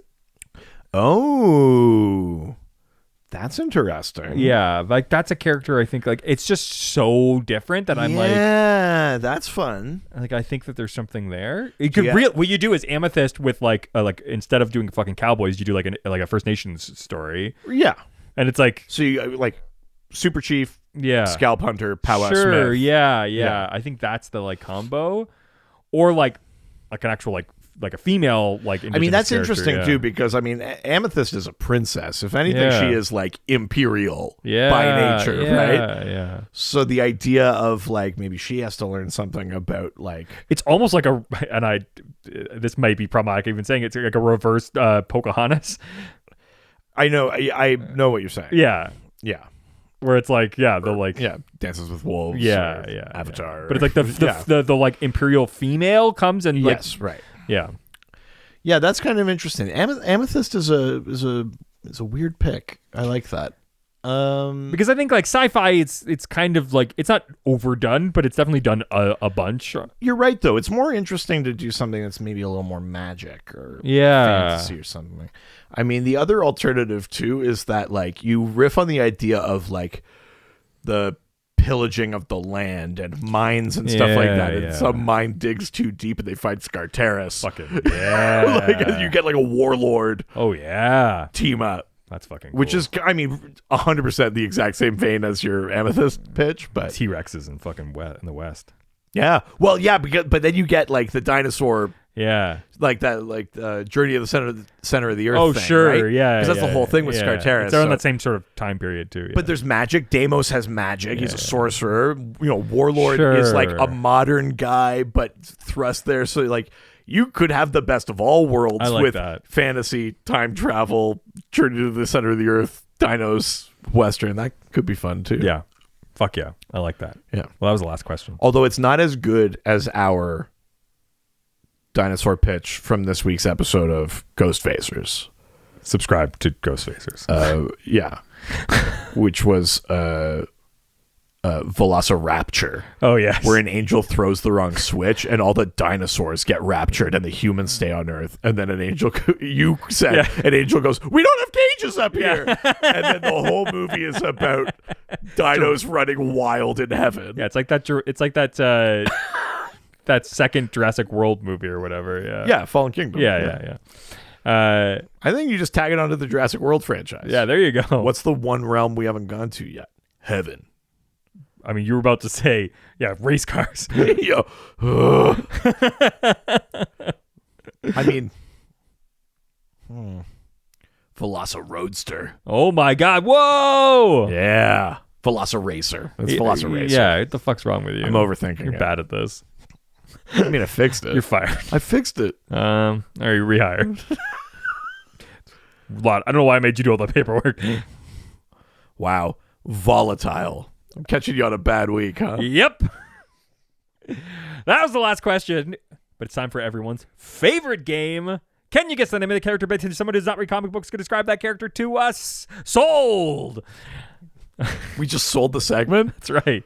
To whom? Oh, I don't know, but you're going to have to come up with something new next week. Was it to DC Universe Infinite? It's over now. I got to come up with something new now. Oh. This is it now. This is the last one. No. I love that like the comedy rule is the rule of threes, and our rule is like as 14 to 18 times. Can we not do it anymore? Right. Will our body not allow us to do it anymore? Yeah. Then sure. We do jokes the way I listen to music, which is on repeat until I can't take it. And then 2 more. And then 2 more. So, if you don't know how this works, I send a photo of a DC character to my wife who does not read comic books, nor does she care for them. She sends back 4 clues describing what she sees. The doctor does not know the character. Let's give him the clues and see if he can guess them. Good. Do you not have this part written down? I mean, no, not that part. I have the sort of like the describe the character to us. It's been and then, years, man. I never wrote beyond That's one part you actually normally do really well. You fucking biffed it. Yep. Shut up, McFly. Stop Biff. I gotta stop Biff. This is literally just for you, but does Does Gavin Clarkson really seem like Crispin Glover? Yeah. Yes. Okay. Just want to make sure that we were on the same page about that. Likely future guest of the show. Yes. Oh, 100%. I'll say it to him on the show. I don't care. Yeah. All right. 4 clues. First clue. On the roids. I mean, that could be anybody. Flex Mentallo. No. Bane. No. No. I'm all natural. See my lip strong brace. Yeah. I've got the carbo low. Yeah. I'll have the fettuccine.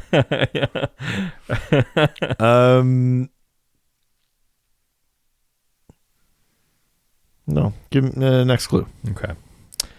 Next clue. Jingle bell studded shoulder pads. Jingle bell studded shoulder pads. Jingle bell on the way. And on the roids. Yeah. What if she means hemorrhoids? What if this character has a distended anus? I'll never tell. A lady never tells. Jingle bell shoulder pads. Jingle bell studded shoulder pads. Right. Sorry. Jingle bell studded shoulder pads. That I'm further from it, I think, but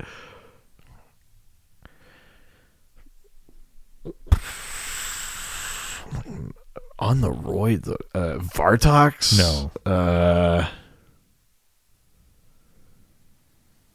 It's not Lobo. I'm just going to go through muscular characters that might have shoulder pads. Yeah, Lobo? No. Okay. No. Next clue. I need another clue. Next clue. Clue number 3. Glows with the souls he devours.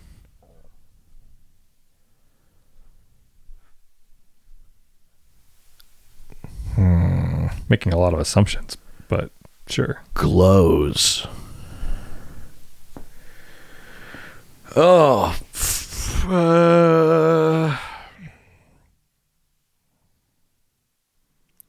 Brimstone? No. Atomic Skull? To be fair, she did write glows with the souls he devours ... or the steroids. Doesn't help. More to be like, maybe don't focus on the souls part. Well, yeah, I wasn't. I was just focusing on the glowing. Sure. But Blight? No. On the roids, jingle bell studded shoulder pads, glows with the souls he devours, or the steroids. The Ray? No. The last clue. Final clue. Wannabe Thanos. Wannabe Thanos? It's not Thanatos. No, that's funny. It's the Earth 8. Oh, no. Darkseid, who's Thanos. Yeah, no.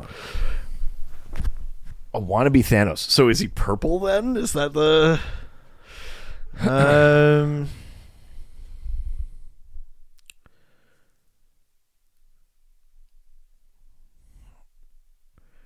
on. Royd's shoulder pads. He kind of gives off a... Is it Mongol? It's Mongol. That's who it is. Baby. This is the photo. Yeah, the chest piece for the glow and stuff. Yeah. Yeah. Yeah, there we go. Yeah, baby. Mongol. Did you pick Mongol because you've been like catching up on Action Comics? Yes. Yes.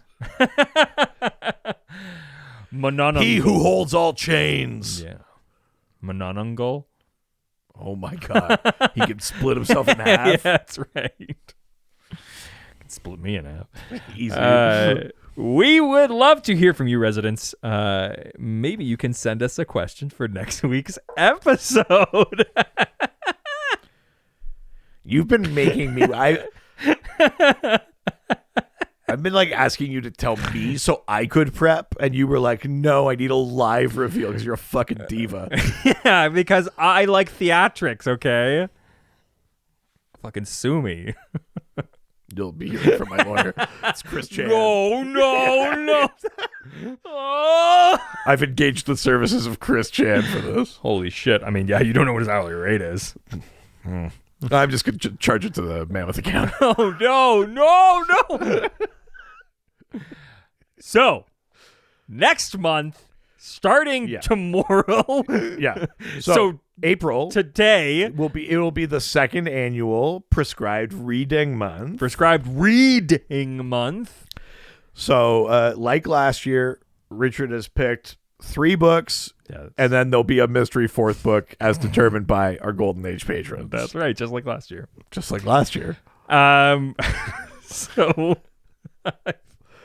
So I've got the first book. Okay. You're not even going to reveal all 3. Just fucking do it. I could put a fun post up being like, these are the things we're doing this month. Fine.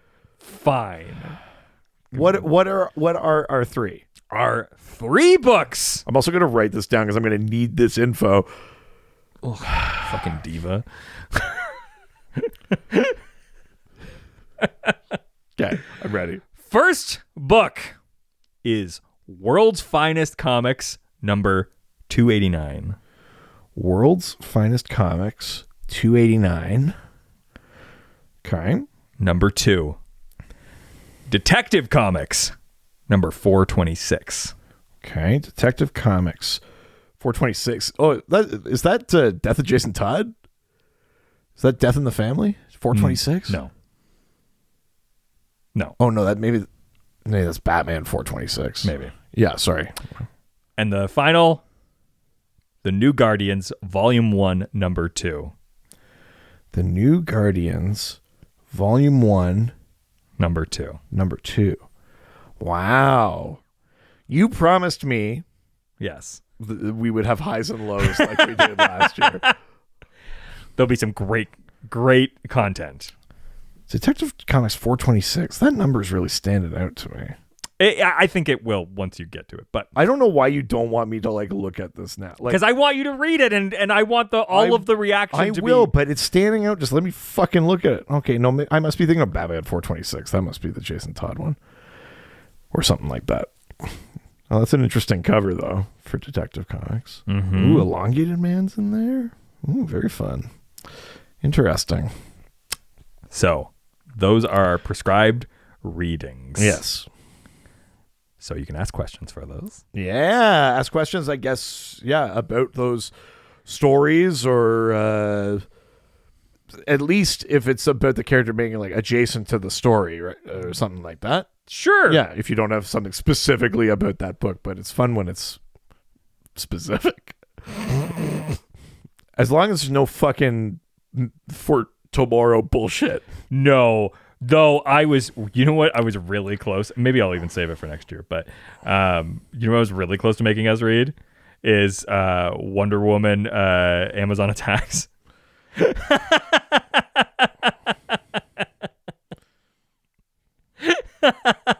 Which, I think is in line. But no, I didn't make us do that. Very funny. I looked up what's the worst comic across the board that everyone's just this is the worst DC comic, and it just kept coming up on the list. Really, that one? Yeah, not as the number one, but it kept coming up on everyone's list. Interesting. So it makes me really want to read it. Yeah.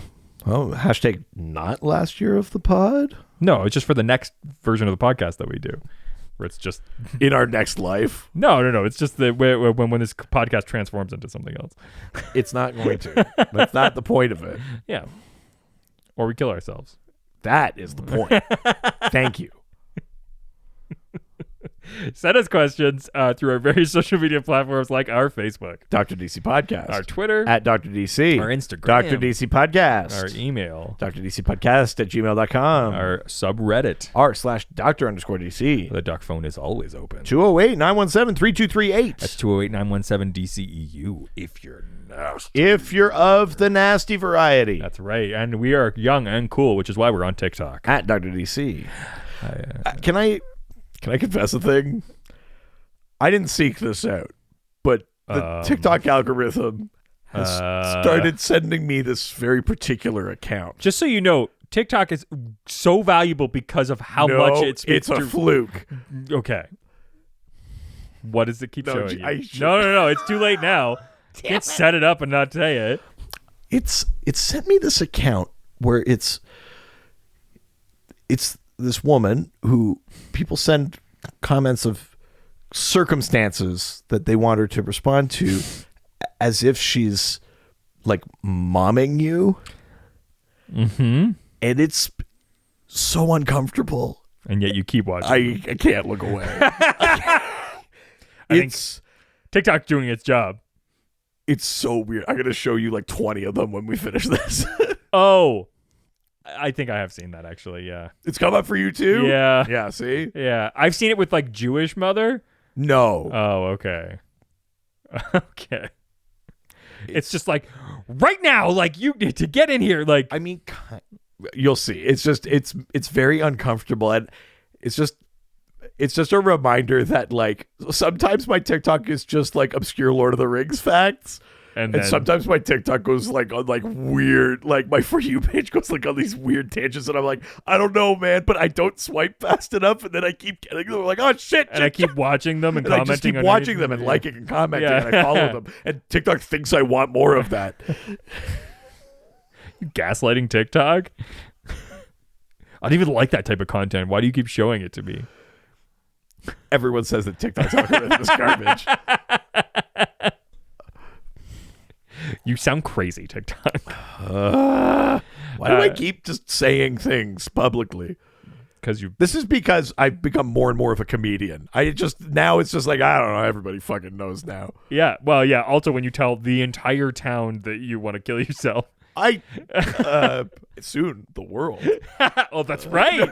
That's true. I can't wait for all my family members who would be like, "We're so proud of you. Just for last, I'll check out your comedy." And then, so I have a daughter. She doesn't know. My wife's aunt was like, "We want to listen to it," and we were like, "It's pretty dark," and she was like, "Well, that we have a dark sense of humor." It's like, I don't know. We've listened to Robin Williams. Like, we get it. But like, he didn't talk about his suicidal thoughts. We got a website, drdcpodcast.com.ca. Why don't you go on and give us some 5-star reviews, baby? Yeah, why don't you? Why don't you? Why haven't you? Yeah. And if you have, why haven't you done it more? Do it more. Do it on other things. Remember, we're forcing Richard into making the Lord of the Rings miniseries. When we get force me down. When we get to 200 podcast. Yeah. Yeah, we're gonna bind him. Yeah, and then make a podcast in the darkness. Bind him. Oh my! Whoa! Little Lord of the Rings reference there. Yeah. Oh yeah. One cock ring to rule them all. Yeah. Why don't you give us 5-star reviews? Much like we got at the beginning of this episode. Why don't you send me something in the mail? Us. Well, part of that, I just got something. Yeah. Holy shit! Did. I believe you said that this was from Yo Crow. It's Scarecrow. It is. So we got that amazing artwork of me as Aquaman riding you as a mermaid, and you're biting down on a bit and everything. Yeah, I love it. Which is it's like weird that they got the photo this is based on. But you got sent the full color version as a like sequined pillow. I'm turning this like there's a camera. There's not. Yeah. But, as like a sequined pillow. So now this pillow lives in the studio. The picture of the artwork of me and Dean is hanging up on the wall. Yep. If anything happens to me, you are suspect number 1. I just love him. This wasn't how I was supposed to go. No. When I kill myself, my suicide note is going to be is going to say it was Richard. Yeah. Oh no. He hung himself, but there's a note that says it was somebody else. Yeah. How did he know? Yeah. Follow the money. Yeah. Oh my God. Follow the episodes. Yeah, you can send us mail, like we got with this awesome sequin pillow, to 301 Hogue Street, Whitehorse, Yukon, Canada, Y1A1V8, either Richard Eden or Reed Vanier. And we've got a Patreon, much like we've said throughout this episode. Patreon.com/DrDC. There's a $1, $5, $7 level. Oh, yeah. They all give you access to the Doc Squad, our amazing fan community. It's a ton of fun in there. And then at the higher levels, you get bonus episodes every week. You get videos. You get theme polls, all sorts of fun stuff. And it helps to support us and what we do. And if you want to continue to support us and listen to great content for free, we've got another podcast. We do. Ghostfacers. A much more successful podcast. I don't Stop bringing that up. It's I don't know why we keep telling you. You're probably already listening. It's normal. Yeah. Ghostfacers, a Supernatural rewatch. We're going through every single episode of the CW Supernatural. We are almost done season 4. Insane. Which means Kyle Clark's episode's coming if you love him. That's right. We talk about real world monster lore, behind the scenes stuff about the show, and we're better than the official Supernatural rewatch podcast. Yeah, I don't even know why we bring it up because we're clearly better. Yeah, I'm not insecure about it. Yeah, they've stolen our shit and then reused it and just sort of tacked it on at the end of their podcast as if it's made it better. It actually makes it worse. And so I don't know why you would do that. Richard Speight Jr. want to come on our podcast? Yeah, we did this together. No, you pathetic. You pathetic psychopath. I like that you're doing the Pete Holmes version of the previous Batman. Except someone. Okay, here's the reason why I'm doing that. Somebody put a clip up of Christian Bale Batman saying psychopath and Robert Pattinson Batman saying psychopath, and just for that word. Exact same. Is it the Brit thing? I don't know. It might be. It's something like that. But just for that word, they both go psychopath. Trust me. Where the back? That's very funny. Swear to me. Yeah, that's very funny. Yeah. So listen to Ghostfacers. Subscribe to our Patreon and prepare for prescribed reading. Oh yeah. Are they going in that order? Yes. That you said them? Yes. Awesome. So then next week, World's Finest. That's right. Get into some World's Finest. I think we haven't really talked about as much as a series. Yeah, true. So ask us about World's Finest in general. That is it for this week. Adios. Ciao, ciao. Also prepare also for the double tomorrow. Today when this is coming out. Oh, God. Yeah, they're both coming out. No, no. At the same time. No. Oh.